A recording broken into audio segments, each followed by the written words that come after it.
obvious slide that we just looked at, but for one, the most important is that it causes structural damage. So it can actually damage the quality of your own home, which in turn is costly and very time consuming.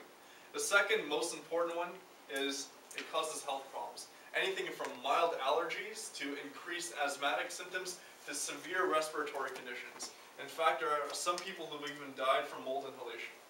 How many people know fun facts about ancient Egypt, and primarily the King Tutankhamun and his tomb? I know that's kind of random, but there's back in the 30s, they uncovered one of the Egyptian pharaoh's tombs. His name was King Tutankhamun, and there was a curse written upon the wall that anyone who enters into this tomb will perish. So they ignored it. They went in. They were on the quest. All 7 people that walked into that tomb died weeks later.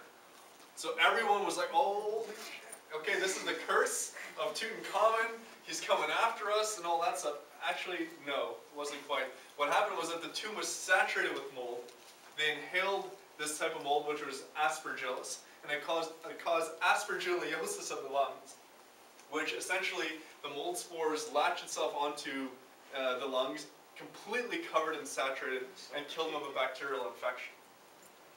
So we learned about the true cause of their death later on in years when technology and medicine was a little bit more advanced. But at the time they thought it was the result of King Tut's curse, right? So some of the causes of mold include leaks in pipes and roofs. In the video that we saw, where the real inspector was walking around, he walked around with this device around the walls. You guys remember seeing that image? Right, it's a thermal imaging camera, right? Now, what is that good for? Thermal imaging cameras, does anyone know? Looks behind the wall. Looks behind the walls, very good. Sharp cookie, right?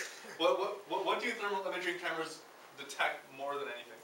Temperature changes. Temperature changes, right? And we use that in our inspections to detect leaks in pipes and roofs and cracks.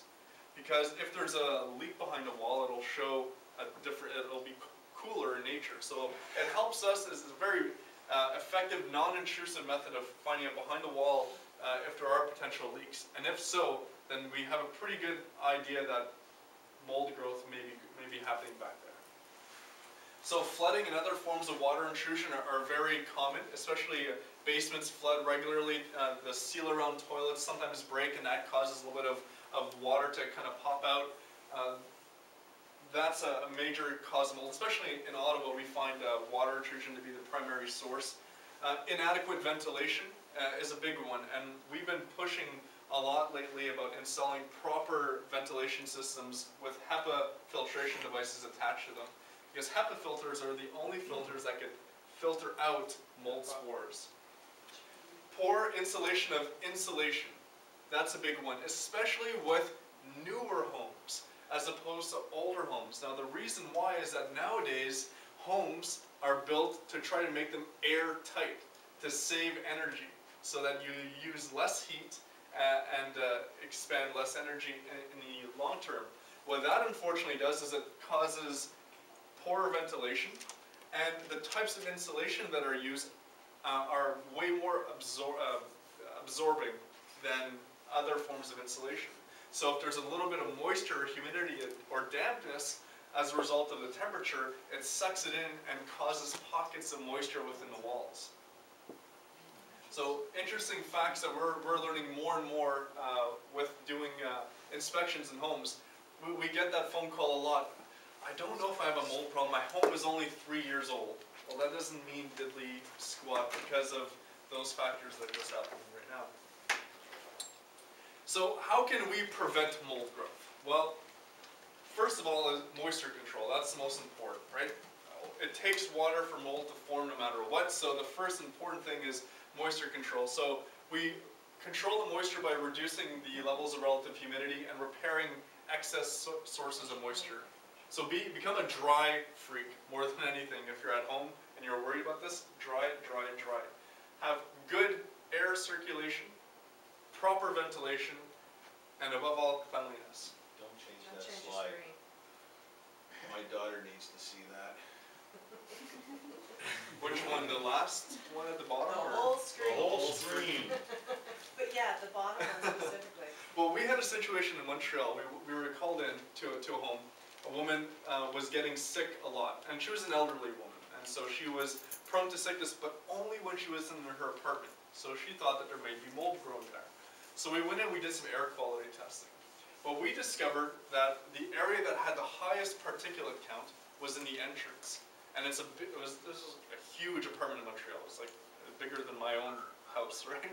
And but at the front entrance there was this gigantic carpet that was on the ground, like one of those Persian rugs. Now, she maintains that she cleaned it regularly, but part of the problem was that she's had it in her family for 60 years. And so this carpet has 60 years of accumulated dust and dander and animal hair and bacteria and a variety of things. The carpet was causing her sickness. She did not have a mold problem. She had a cleanliness problem. But cleanliness is often, or lack of, is often associated with mold growth.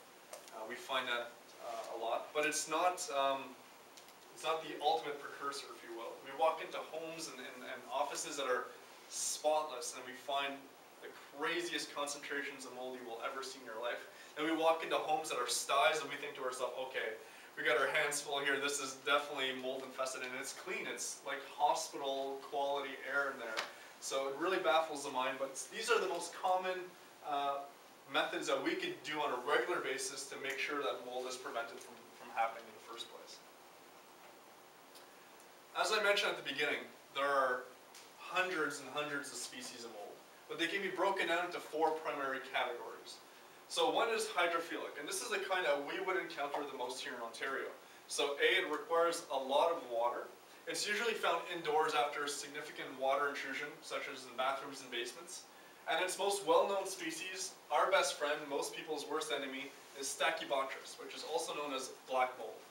Now, this mold is extremely toxigenic. And there have been some strands, I think there are 17 strands of black mold that have carcinogenic properties. So it's very, very interesting. Now the other type of group is called a Mesophilic Mole, and it's slightly less, it doesn't require as much moisture as your typical form of mold, and it grows in average conditions, so where there's little water damage. We typically find this in closets and other areas like that, storage rooms and things where it doesn't require much moisture but a lot of humidity. So the humidity levels are between 30 and 50%. Does anyone know what the average humidity level for a house should be? Between 25 and 35%. Right? 35 is considered the most that you can go for. And so we find that Mesophilic mold grows a little bit beyond that range.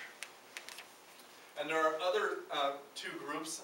This one we encounter slightly less, but this one we will encounter here in Canada in particular. It grows in drier conditions with humidity or moisture. It's a zero-tolerant group of mold. And its most common species are Aspergillus and Penicillium. Now Aspergillus, that's the type of mold that was responsible for King Tut's curse, keep that in mind. And it causes a condition, if inhaled during the right conditions, called aspergillosis of the lungs. And xerophilic mold is very rare in our conditions, and it grows in very dry environments like the desert. It still needs a little bit of moisture, but not as much. So as you can see, it's never so cut and dry when it comes with mold. There's never any right answer. You know, just because your environment is dry and clean and without any type of presence of moisture does not necessarily mean that it's void of mold. What we see is that mold is very, very interesting. It's very, very complex, and it can grow in a variety of different ways and fashions. Now, in terms of a health problem, there are 3 primary ways that we can be exposed to mold that will cause some serious issues. The first one is inhalation. And this is the kind that we would encounter the most. Reason? Mold spores. They're invisible to the naked eye, they float around regularly, we are encountered with them on a regular basis, and so we inhale them. The other is dermal contact, so actually touching the mold. So, people call us all the time, I have a little bit of black stuff, is it okay if I just take some bleach and clean it off? Well, that's not really a good idea for 2 reasons. One is you don't want to touch it. You don't want to touch any mold-like substance at all. Second is that bleach is not really effective in terms of wiping off mold on the walls. Why do you think that is? How much water do you think is in bleach? A lot. A significant amount of water. So what are you doing with the mold at this point? You're feeding it water. What does mold need? Water, right? So sure, you're wiping off the outer layer, but essentially what you're doing is that you're feeding it more growth seeds, if you will. And the other kind is ingestion. So actually taking it in. And this is especially dangerous when there's mold in an area where children may be present. I don't know, anything like my niece, she's putting everything in her mouth. Toys, remotes, her hands more than anything. So all it takes is a little child to be up against a wall that has some type of mold growth, and it puts her hand in her mouth, and what do you have? A potentially major problem. It's that quick. That quick, it doesn't take much. And especially with children, with asthmatics, and with elderly. And I'll explain why in a little bit. Some of the common symptoms from allergic reactions from mold can range from mild to severe. Mild, congestion, rash, itchy or watery eyes, kind of like flu-like symptoms. Moderate could be itchiness and difficulty in breathing. In fact, we find that most asthmatics who are in contact with mold, their asthmatic symptoms, increase drastically. Now, there are no studies currently that state that mold causes asthma, but all the studies suggest that mold will certainly inhibit and increase symptoms of asthmatic problems. Severe symptoms associated with mold include swelling and difficulty in breathing, and abdominal pains, cramps, vomiting, all the fun stuff that comes out of us, mental confusion, and a variety of other problems.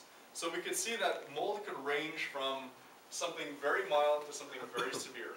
All it requires is the type of mold and the right situation and the right person, the right ingredients. Some of the most common pathogenic reactions, meaning what you will actually see happen to you on your body, include skin infections, athlete's foot, things along those lines. Other more serious ones is when the infection gets actually under the skin. And we'll see this with contractors a lot, because they're working around with tools. Sometimes all it takes is them to walk up against a stud that may have a nail ripped through, cuts their arm, and they're in a mold-infested area, got mold spores floating around. All it takes is that right encounter for it to start to lodge itself under the skin.